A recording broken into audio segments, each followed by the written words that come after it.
If you want to be taken seriously, Ashley, you have to choose, like, do you want to be beauty or brains? And I think my dad was like, how did the job interview go? And I was like, well, I got it, but I don't think I'm going to go because I think I applied to be a prostitute.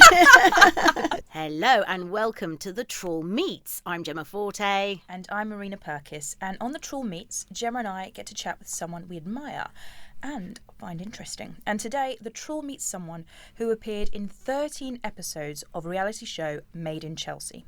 Then, in 2018, she made it to the final 8 on Celebrity Big Brother. And these days, she's a DJ, a mum of 2, an Instagram influencer, and probably most pertinently to the Trawl, is the regular political commentator on ITV's This Morning.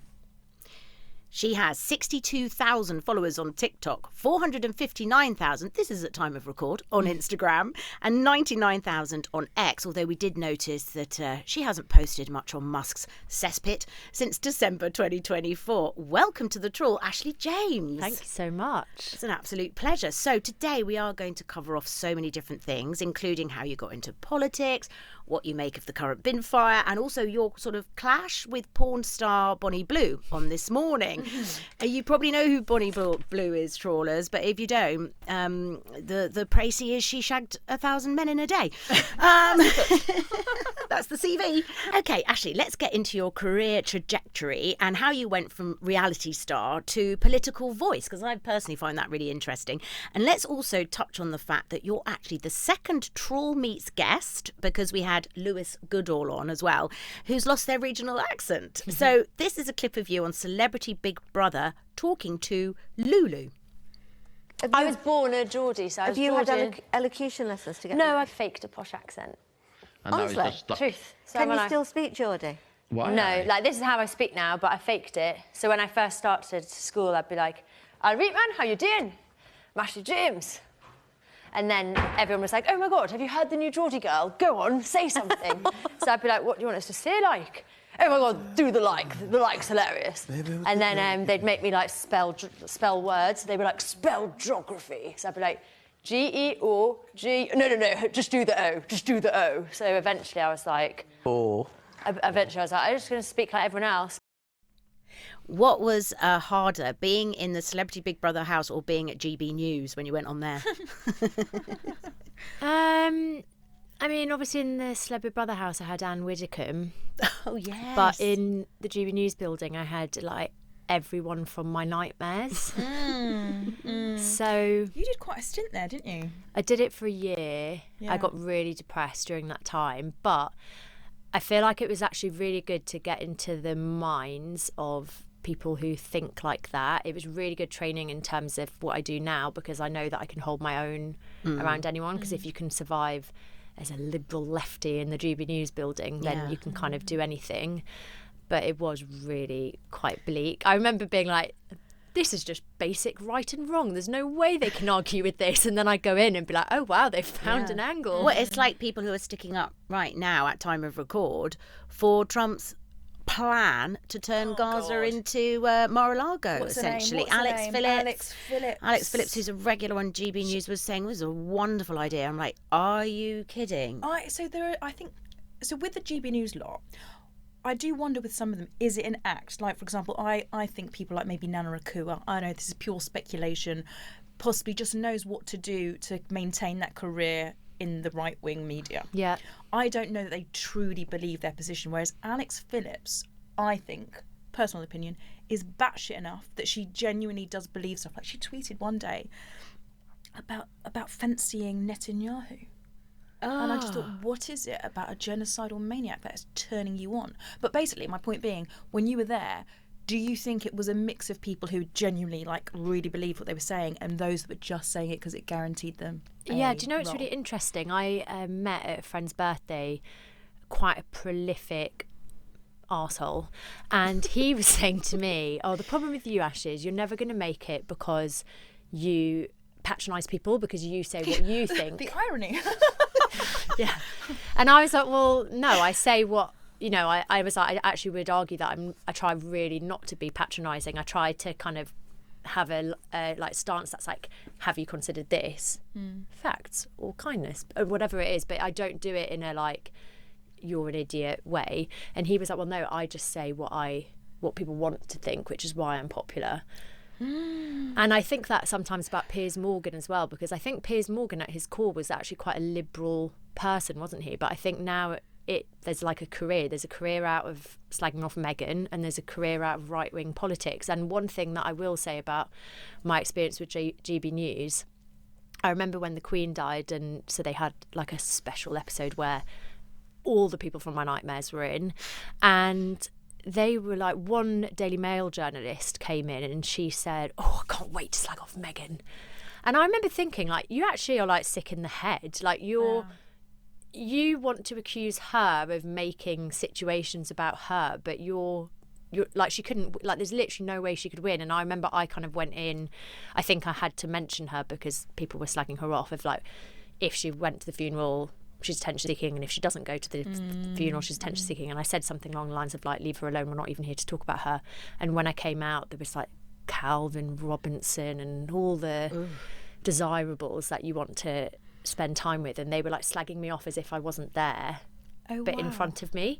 And I was like, it's just so weird that I'm the bad person. And I do think some of them will believe it, some of them generally, but not necessarily because they think, oh, this is how I can have a career, like perhaps the likes of Piers Morgan. I think some of them are just a bit stupid, and they only read these publications or GB News, and so that's their only sort of radicalised information. So they're spouting it because they believe it, because they're not learning the facts. And I remember I'd always sit with this one guy who was actually like quite a nice guy, but like the opinions that would come out of his mouth, I was like, it's so frustrating, especially when you hear like this dehumanization and demonization of immigrants as like these dark, mysterious men who are coming to like rape all our women. And it's like, but you're not looking at the facts. Like the facts are that it's, even in this country, it's like white men. Like if you look at like even the grooming gangs, of course it's not that there's an immigrant problem, it's a man problem, and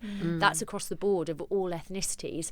And it's so weird that they can have like such cognitive dissonance that they're like, oh well, it's not us. Or if we say it's men, they're like, not all men, but they're very happy for it to be all trans people and all immigrants. Since you mentioned Piers Morgan, here's a clip and we can discuss afterwards whether we think he means this. It's, for me, jaw-dropping, abhorrent. I personally don't think there's any defence, but this is him talking to Tucker Carlson.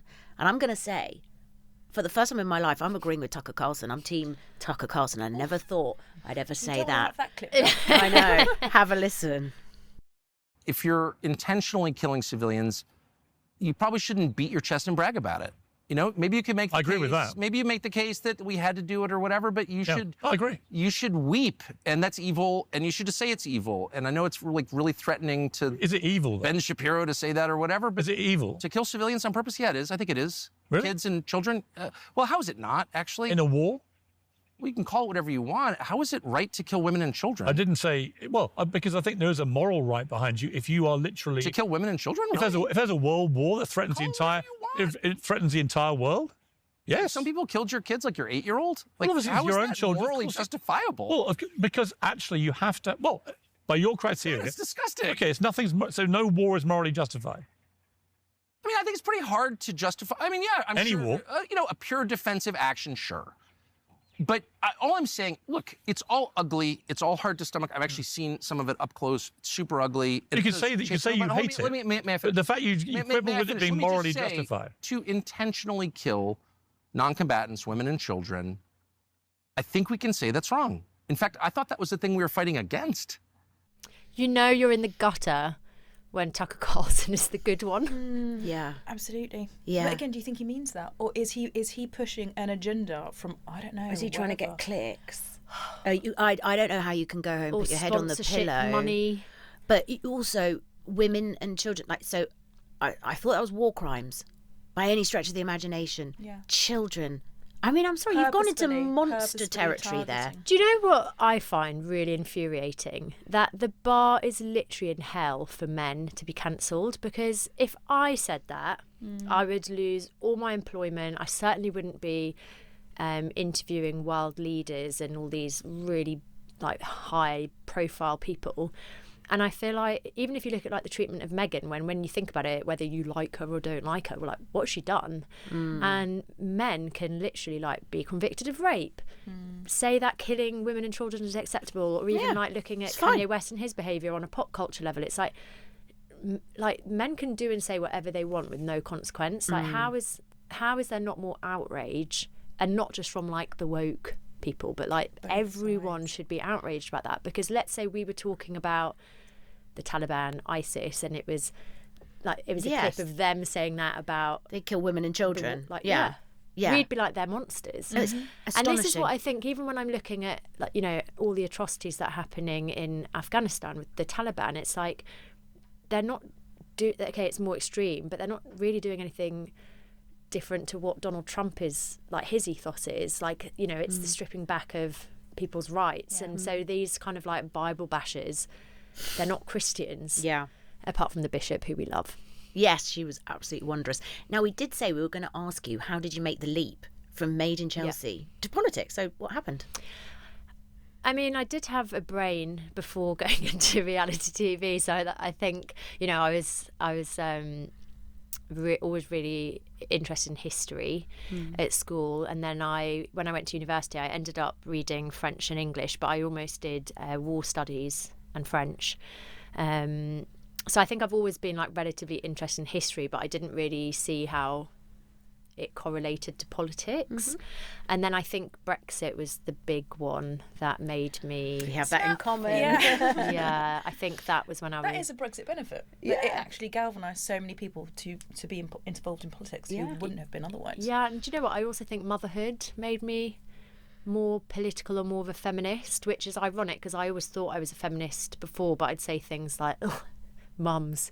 And I realised actually how like misogynistic society is about mums, and obviously going through like terrible birth and, you know, realising how poor maternal care is, basically, that I think as I get older I get angrier and more involved in politics. And that's a great point to segue into talking about your Instagram, actually, because we are obviously a podcast that's based on sort of trawling through social media. You have a massive Instagram presence. If you're not following Ashley, go and find her over there. She's a great follow. And I enjoy your content because it's such a mishmash, because, you know, you've got your personal life on there, but you've got obviously all the work that you're doing. You're quite vocal about the things you believe in. And then also, if you like clothes, which I do, there's all your fashion and so on. But the other sort of probably unique thing about it is you will show yourself glammed up, but you'll also do something that I don't think I've got the confidence to do, which is show your lumps and bumps and sort of strip off and try. And now you have got a bit of a head start because you're gorgeous, you know, like you're sort of model-esque without any makeup on. So you're looking shit first thing in the morning. Jemma, you're not a goblin. you're not a goblin. I'm not yourself. a goblin, but you haven't seen me first thing in the morning. I tend You've not to not put seen that. her dressing gown. Yeah, Marina will attest. And when I arrived at her house the other day, she said, "Have you just finished work at B&Q because of the fleece I was wearing?" So I do have my moments. And what was the other character you once accused me of looking like? When I had my glasses on, no makeup, and hair scraped back. Gilbert from Morgana. Morgana, yeah. So I bet you never look like Gilbert from Morgana. I would love to say I know who that is. But I think what I will say is, my daughter is 2 now, and I don't want her to get into Instagram, but I'm sure she will. And yours is a profile I'd be happy for her to follow, because I think you do. I find it quite empowering as well. And I'm like Jemma, so you are very, look, you're always beautiful, but you're very like on holiday, you know, and you're sitting and you bent over a little bit and you've got a little bit of anybody's tummy would go over, anyone, yeah. But most women are taking 50 pictures to avoid having that picture, or they're softening it out, whereas Ashley, I just love that you embrace it and go, no, this is actually what a real body But looks would you like. do it? I wouldn't. No, I wouldn't. I'm too like I'd But feel also too that's one of exposed. my motivations for doing it. And I think for me at school, so I basically got really big boobs as a 14-year-old girl. I was a 30 double G, and that's relevant because from such a young age I was sexualised, not just by obviously the people I was at school with, but also from teachers. I felt very young, like I was being policed. Yeah, you're still a little and kid that and you've got those bosoms, yeah. And that the hypersexualisation of women was already oppressing me when I was a child, and rather than being like, hang on a minute, maybe men shouldn't sexualise a 14-year-old girl, it was very much like cover up. And because I was always quite academic, I remember a teacher sitting me down and basically being like, if you want to be taken seriously, Ashley, you have to choose, like, do you want to be beauty or brains? And I think for a long time I wore fake glasses at school and I didn't wear makeup, and as a result of that I became quite I'd say misogynistic, that any women who did embrace that sort of like femininity, bit of glamour, I was like, oh well, they obviously don't want to be taken seriously, or they don't deserve respect. And I think, as I went through my journey, especially going on to reality TV and suddenly being thrust into this sort of like celebrity world, it was very much like, if you want to be successful, be more sexy and, get your boobs out. And I felt like I was then like swung the other way. And then I think now I try to be like a voice for women, because I do feel like women are oppressed through all those silly things, which, by the way, I partake in so many of them. I get Botox. I worry about aging, even though I'm annoyed with the fact that it's even something that we have to think about. But I think politics doesn't have to be stuffy, and I think that's the reason why so many people are disengaged from politics, because they're like, oh well, I actually love fake tan and fashion, so it's obviously like I'm not one of those women. So I kind of want to show that you can be a mishmash and you can do it all. And also, I don't want my kids, because not just my daughter but also my son, I don't want him to think that women have to look a certain way to be valued or respected.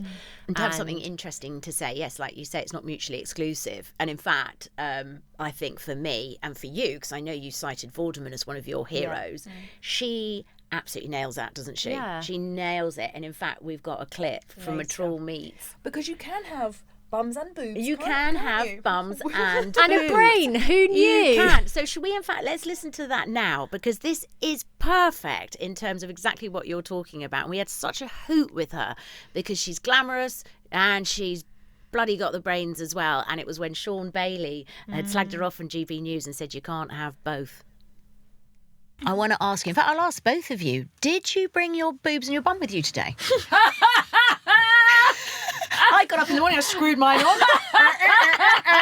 Forgot to put my bum on, that's at home. Oh, Jemma! Yeah, but Have you only got one? Because apparently, according to Sean Bailey, I have more than one. I've got different ones for different moods. I have big batty days, I have smaller batty days. It just depends a little bit. No, they tend to come with me wherever I go, my bloody bosoms. So I'm pretty sure you've probably heard this clip, and we're going to have a little refresher because, it's a joy. This is Sean Bailey, who partied during lockdown. Lord. He at one point wanted to be Lord Mayor of London, and this is him speaking about our Carol on, guess what, everybody? Only GB News. And look, on one hand, she's got all that stuff of, she's a serious political commentator. And then if you look at her Instagram, it's all pictures of her bums and her boobs. So what is it? What is it here? She can't be both. Can't be both. You can't be both, can you, Ashley? But you can be an Oompa Loompa and a politician, apparently. Because men are never, ever made to choose. And a predator. And an insurrectionist. And loads of fake tan. If anybody's doing the fake tan more than Marina, it's Trump. That's like varnish. He gets his hair done more than me. He's got more fake tan than you. Yeah, like you say. He's got bigger heels than you as well. Yeah, and I think he wears corsets. That's probably libelous. Right, sticking on body image, I'm keen to know if you think actually today there is more pressure than ever before on women to have a certain body image, and actually men as well. Yeah. But before we do, let's play a clip of Michelle Obama, who you cited as a role model. When I meet with young girls, I don't care where in the world it is, I don't want them to know Michelle Obama, the former First Lady. I want them to know Michelle Obama, that girl from the South Side of Chicago. I want to break down that wall of impossibility to let them know that I am them and they are me. And yes, every other moment I feel self-doubt, because when you, and society intentionally does that to women and girls. It starts at a very early age. We question our value, our worth. We question how we look, how we talk, where we're from. There are people with power who want us to stay small. They want us to stay doubtful. And so our cultures reinforce that. So the one thing I want young girls to understand is that those feelings are real. They are not crazy. They are indoctrinated in us all, and we carry them around with us our entire lives. What a ledge. She's amazing, isn't she? And also, I don't want people to know her as Michelle Obama first lady, because it's like women are also always defined by the men in their lives. It's so annoying. Like men, it's never the other way around. Yeah, it's true. They always say wife or daughter or whatever. Yeah. You're absolutely I correct. don't know, my husband at the moment's getting a lot of, are you Marina Perkins' husband? Yay. Fucked him right off. Actually, it doesn't. I think he's actually very funny. We're going to have a chat now about Bonnie Blue. Now, you were asked to do an interview about Bonnie Blue, and because I do follow you on Instagram, I saw your kind of lead up, how you were feeling about it, and we'll talk about that in just a second. But for those of you listening who don't really know anything about her, I'm going to let Andy Peters and Kat Deely give more context. Our next guest is one of the most controversial people online. 25-year-old Bonnie Blue from Derbyshire is making headlines around the world for filming herself having sex with teenagers and posting the footage online. She's been labelled a predator and has even been banned from Australia and thrown out of Fiji after planning to recruit the young men that she describes as barely legal to film with. Bonnie says she's not doing anything illegal and doesn't sleep with anyone under the age of 18, but her critics say the men she's targeting are too young to understand the repercussions of what they're doing.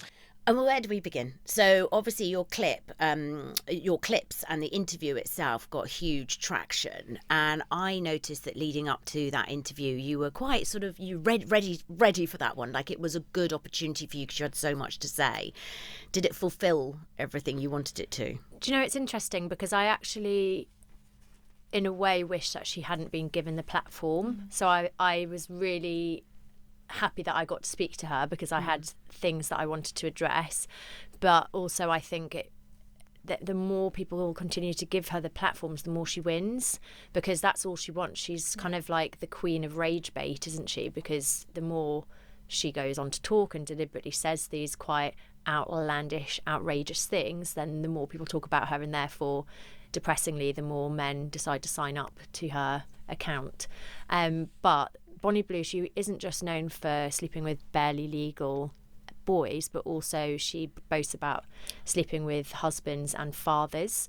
And so I think when I met her, because I'd listened to some of the podcasts that she's on, and it's either female hosts, young female hosts who kind of don't necessarily challenge her and be like, ha ha ha, jokes, yeah, that's so funny, or it's men who kind of have much more of a sexist, hypocritical view on women having sex, where it's they're more judging her because of her body count, and what if you're a mum one day, don't you have self-respect, and we're kind of equating someone's morals or amount of people that they have sex with their morality, which is a double standard that men don't get. You never hear someone being like, does he not respect himself?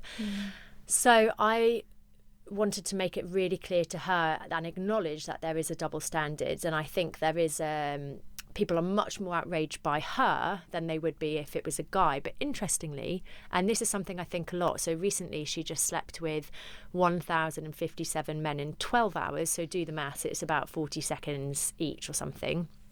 And I said, if a man wanted to do that, because bear in mind they don't pay for the men, she puts out an ad saying queue up, basically, and I did see some of the clips, and it's actually really disturbing. There's like five. You've seen clips of what? Of her doing that stunt.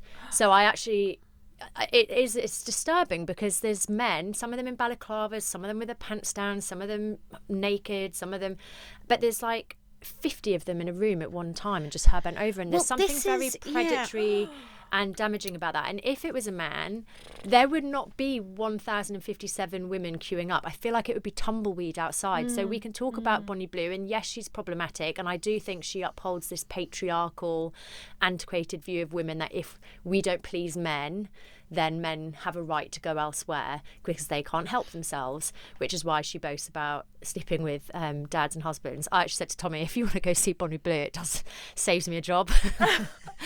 But you have to I think ultimately it's a man problem, because women wouldn't be signing up and women wouldn't be queuing up outside. So she's only feeding this like demand. Let's call it what it is. And that is my issue with it. I was more focused on these, as in my view, animals. If you have so little self-respect that you are happy to queue up so you can brag to whoever to put your penis in someone for 40 seconds, like she is a piece of meat, to treat a woman like that. I know that she signed up for it, but who the hell are all these? That is the shocking thing to me. Then there's the bit about the barely legal language, which I find vile. But stepdaughter porn, barely legal, like men absolutely fetishize like those kinds of sites all the time, and nothing is done about it. So there's the issue, and then she has seen a sort of marketable sort of desire, and she's cashing in on it. She's making a shit ton of money as well. Can you imagine for a moment being man number 1057? Like, what is and that? also, doesn't her bits and pieces hurt? And also, isn't she knackered? Like, I find a 40-minute spin class all going.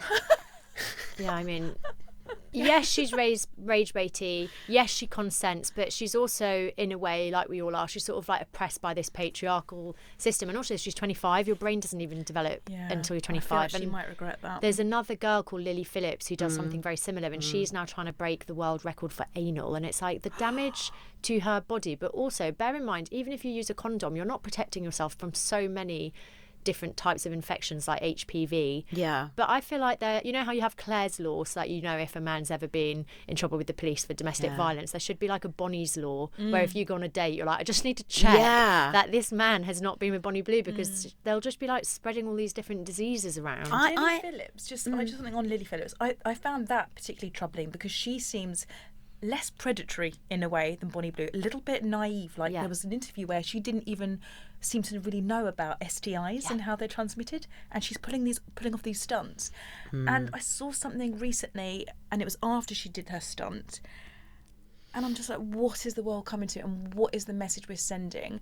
And she was walking, I'm sorry trawlers, this is a little bit gross, she was walking, I think her caption to her video was "come walk," and it's basically her walking down the street, broad daylight, with her face covered in that. It makes me, there's something about it. Do you know what it reminds me of? I'll tell you what it reminds me of.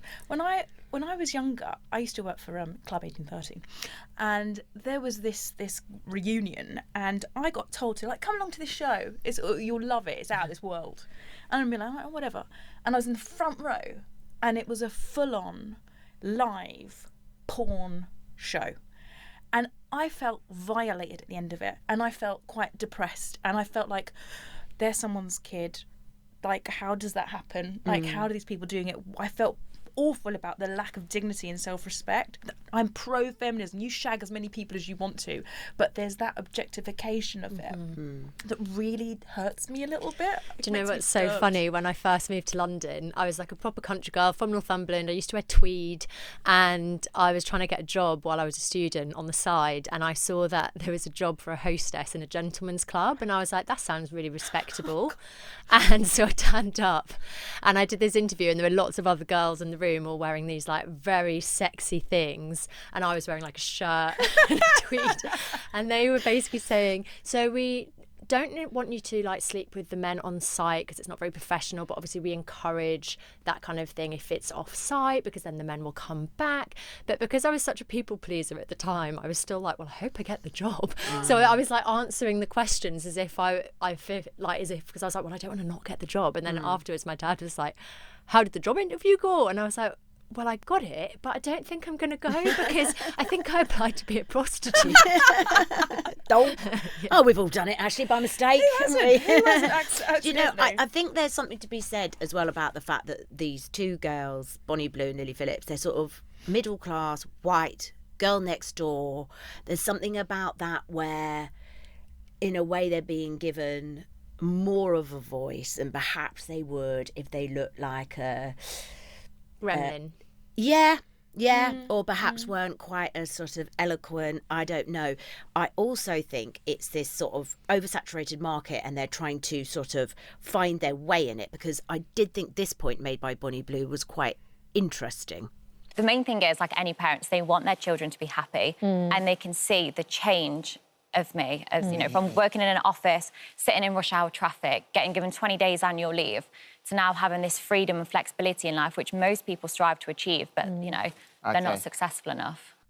Now, Okay, that's the problem now with so many kids. They aspire to make a fast buck. The job market is very difficult, and they know that they could go and they could, plough through Monday to Friday for years on end and not afford a deposit on a flat. But I had someone say to me, well, it's her choice, it's her choice. And I was just like, hang on a minute. Is this what feminism has come to now? No. I'm glad we live in a country where she can do this and she's not stoned or she's not sort of like put in prison. But that doesn't mean I have to think her choice is good or that I admire it. I think her choice is pretty gross. And also, Andy Peters kept saying, I can't decide if you're a genius or not, but she's not a genius because she might have found a loophole to get more attention onto OnlyFans in a very saturated market. But any of us could do that if we decided we're going to be outrageous, whether it's through what we said or whether it's how we used our body, we could do it. And I wanted to make money growing up, but there's a line. And I think that's what the scary thing is with her. But I'm still convinced that she's like some plant doing a social experiment. Do you know what I mean? I'm like, it's so astonishing that are they just all other sex workers and she's just staging it all just to make loads of money. Can I just read out this tweet because I found this so interesting, and I think this also conveys why I'm really sort of disturbed by it all, because yes, she's within her rights to do whatever the hell she wants, it's her body, and no, it's not her responsibility to carry all to change the world, to change the world, change men. But someone called Michelle Morgan Davies wrote this: I'm finding the relentless coverage of Bonnie Blue's antics so depressing. Obviously gets a variety of clicks, rage, grim, curiosity, lust. But what does it say about the state of everything? Platforming her is grotesque, and her rise to fame, parallel to the Giselle Pellico trial, made me so uneasy. One woman caused incalculable harm by being violated by dozens of men, and one woman profiting from it on the global stage. The mirror image of men queuing up to have their go is so disturbing. Yeah, and that goes back to, those types of men. And I say those types. I'm raising a boy, as are you, but mine is 18. So I find that language about barely legal absolutely repulsive. He is still my child, and I'm delighted to say that he would not go and stand in the street to do this. He would rather have a hot poker shoved up his arse. He's in his first relationship at the moment, and it's absolutely lovely to watch it unfold. They chatter away when she comes round. She's really lovely. We've had all the chats. It's going well. We chat about it. It's really nice, and it's it has a romance about it, and I'm so thrilled for him that it's like that. But I was going to say, just on your point, how the media really focus on it. I think it's really easy to be outraged by Bonnie Blue because she is a singular person. Whereas with the Giselle Pellico case, they were men. They're just this collective, dehumanised male group. So people really have more outrage towards her than they have towards this group of men, because then you can still make the argument not all men. But I think actually if the media focused on what was important, and it's the fact that there are men who are prepared to queue up to do that to Bonnie Blue, and there are individual men who are nurses and postmen and all the things that they were, like very ordinary normal men. And what was it, like over 57 of them, 20 of them were never found, but in a really small area. And again, in Germany, there was like a telegram that was uncovered of a rape chat, wasn't there? 70,000 men. Basically trying to share tips on how to rape or sexually assault the women in their lives. But it's always the woman, the individual woman, who is the focus in the media. Yeah. So even in death, it's like woman died whilst walking dog. I remember reading that article on the BBC, like, how did she die? Like, was it a dog attack? And then I was like, oh, it was a man who killed her. But we don't know anything about him. Yeah. We've been conditioned this way. Do you not think? Even as women, I think we have been conditioned to always put our focus on the woman. It's a bit like Bill Clinton and Monica Lewinsky. Who got the rap for that? Yeah. It was her. She was his, like, a junior, basically, in that role. He was in such a position of power. He was the one that was married, not her, and she was the person who will be forever stained, and he gets just to walk around absolutely fine, like you say, almost like untouched by it. And the media also love to pit women against each other. So when I did that Bonnie Blue interview, I was really conscious of the fact that, if there is someone who's young and outrageous and then they're put next to a feminist, usually they want the feminist to be like a fuddy-duddy, uptight woman who just Mary thinks Whitehouse. Yeah, so I was like, I'm deliberately going to wear like a shoulderless, sort of quite youthful, sexy outfit, because I didn't want the media to kind of be like, here she is, the old feminist versus this young, sexy girl, and try and make it like a woman judging another woman. Yeah. And men wouldn't even have to think about that. Yeah. Yeah. We're standing outside universities going, come on, lads. Oh, she was wearing a sandwich board. It looked like she was wearing a sandwich board, basically saying, you can fuck me for free as long as I can film you. Something along those lines. Yeah. And her mum apparently helps to clean up, and allegedly her dad was going around handing out flyers to let people know about the service. There's a lot going on there, and I'm sorry, you can unpack that any way you want, but I'm like, it's just, that is bizarre to want that for your child. It just is so disturbing. It really is. And I just want to say that if ever I was out on a date with a guy and I was like, what have you been up to? Oh yeah, no, nice weekend. What did you do? Yeah, it was good. Did a bit of exercise, and then I went and shagged Bonnie Blue. Really? Like, yeah. It was a bit cold, so I wore a vest because I was in the queue for a long time. Met some lovely guys. Oh, really? So how did that go? In and out. But I'd be like, I would run for the hills. What are they getting from it? What are they getting? Because it's such a short time. I think someone worked out it was about one. What are they in there for? 1 minute and 47 seconds. What? Is that like? I'm very curious about it. And again, it is. But is that not the kind of like that sort of locker room banter? That is you know, it's like they can go to the pub and be like, "Guess who I shagged?" It is, yeah. Because why else would you do it? No, well done. What do you want? A bloody sticker? Right, let's end this section with this fabulous little quick clip that I saw. So Lorraine King found it and said, "Props to the mum who found out that her son was planning to have sex with Bonnie Blue and dealt with him the Jamaican way." Put on your coat and shoes and come. Well, let me call the police, you know. He's coming. He's lost his coat. When did you lost his coat? Where's your coat? Sorry, please. Where's the coat? Please don't shout. Find your coat. Don't shout, please. Yeah, basically, she found him in the queue and dragged him home. Oh. Now, before we close, you mentioned you were in Celebrity Big Brother with Ann Widdecombe. We also asked you before this, who are your role models? And one of the names that came back was Ann Widdecombe. Why? I feel like I need to explain this. I feel like you can take different things from different people. Mm-hmm. So I think I will have the same opinion as you on her politics, and this isn't me trying to also like greenwash the damage that her and her political choices have made. But on a very personal level, Anne didn't like me, shock horror, in the house. But she was also quite intrigued. So I think it was during or just after the Jeremy Corbyn versus Boris election, and I remember saying, I voted for Corbyn, or I'm voting Corbyn, and she was quite intrigued. But I remember when I went into the Celebrity Brother house, I was a real people pleaser, and I was really worried about people not liking me, and I think that sometimes made me diminish my voice or be silent on a lot of things that I felt, because I was worried about kind of rocking the apple cart? Rocking the boat? What do you do with the apple cart? Upsetting the apple cart. That's yeah, but if you want to rock the apple cart, you can. And I remember I remember I had this task, or something went down, or maybe we had a disagreement in a task, and Anne said to me, "Actually, your problem is you are so sensitive. You have to stop worrying about what people think." And there was something about that moment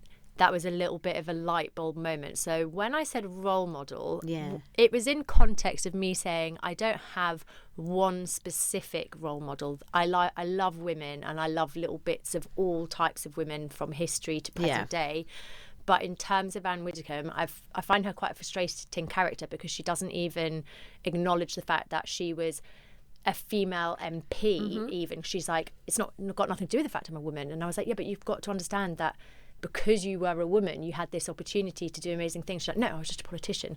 So nothing about her politics or anything Her she's dancing? done. Her Strictly Come Dancing, was she? That's actually brilliant. Depressingly, around the dance I think she's a better dancer than me. So in some ways, yes, maybe I even look up to her dancing. But no, it was just that one specific thing that really changed my outlook on life, and I suppose gave me the confidence. And I found it so fascinating that she, in her house in Devon, has all, like the political satire cartoons. They were usually quite derogatory about her, potentially because of her politics, potentially because she's a woman, maybe a combination of both. And she has them in the entrance of her house when you walk in. And I was someone who couldn't really even look at a bad comment about me without like crying for hours. And I was like, how fascinating that this just doesn't bother her at all. And so the fact that I was put in a situation with her, and I never ever would have been around someone like that, I just learnt something from her. Yeah, I get that. Huge resilience, huge don't give a shit energy. And of a very prominent female in politics, has been for years and years and years. Also, just to say, before anyone is like, I can't believe you said that, I also always held her and Rachel Johnson and anyone else in the house to account. There was a lot of like misgendering of India Willoughby. I always called it out. So I was in no way, I just want to separate her as a person and her politics. But it was just that very personal thing that really shaped my life and I suppose gave me the confidence to have a voice. She was my first TV argument. So we've got 2 out of 3 here who Ann Widdecombe has influenced. Jesus Christ. Pinned at the top of my my Twitter with my little spat with her. Oh, yes. It's got millions of views where, I gave her a little bit of a... In fact, we could also play the clip. Yeah, we could do. Okay. Yeah. In fact, we'll play that clip for you now. You're very welcome to it. What do you think, Marina? There are probably better games for It's you. like 4-year-old. For example, I used to love Grand Theft Auto, which is like, game. it tells you how to prosper Very in a violent. criminal world, like being in the Tory party. Yeah. You'd love it. There we are. It's always got to happen. Let's not ruin the mood. Muriel, where's Muriel? Okay, so our time is nearly up with you, sadly, Ashley, although we are going to drag you out for lunch after. But I just wanted to list the other people who Ashley finds really sort of empowering. Jazz O'Hara, British human rights activist, just in thinking that you might want to go and follow these people. Maya Jemma for showing women... You have a massive crush on Maya Jemma. Oh my God, I think she's the fittest person in the whole world, isn't she? Like, I'm completely straight, but Can I just say that wow. on Jazz O'Hara, her Instagram handle is actually Asylum Speakers. Okay. And I think that's just really important to state because she's doing amazing things to try and humanise refugees. Okay, fantastic. Maya Jemma, she's showing women they can unapologetically be themselves. Ann Widdecombe. And then, of course, we mentioned the wondrous Carol Vorderman and Michelle Obama earlier on as well. And you also said Kelly Girardi for showing girls that they can be astronauts and still embrace femininity. Wow, we've really, really enjoyed speaking to you. Is there anything you want to plug? Not really, but can I just say, you girls are the podcast that I listen to every week, so I feel like I've almost had like a live show where I'm a fan, and I've got massive imposter syndrome even that you had me on, so I'm delighted. Don't be ridiculous. Thank you. Yeah. All the best people have imposter syndrome, by the way. It also is my favourite podcast, so when I said to my partner Tommy today, what are you doing? And I was like, I'm actually going on the trawl, and he was like, are they the really funny girls that do politics? And I was like, yes, they are. Yes, Tommy. Thank you so much for coming on, and thank you, as ever, trawlers, for listening. What a wonderful meet. Right, pudding. We always have a lovely pudding, and we went with this. It just felt appropriate. Here's the amazing actress, Kate Winslet. She's talking on back in 2017, and this is when she gave a speech on body image. Enjoy.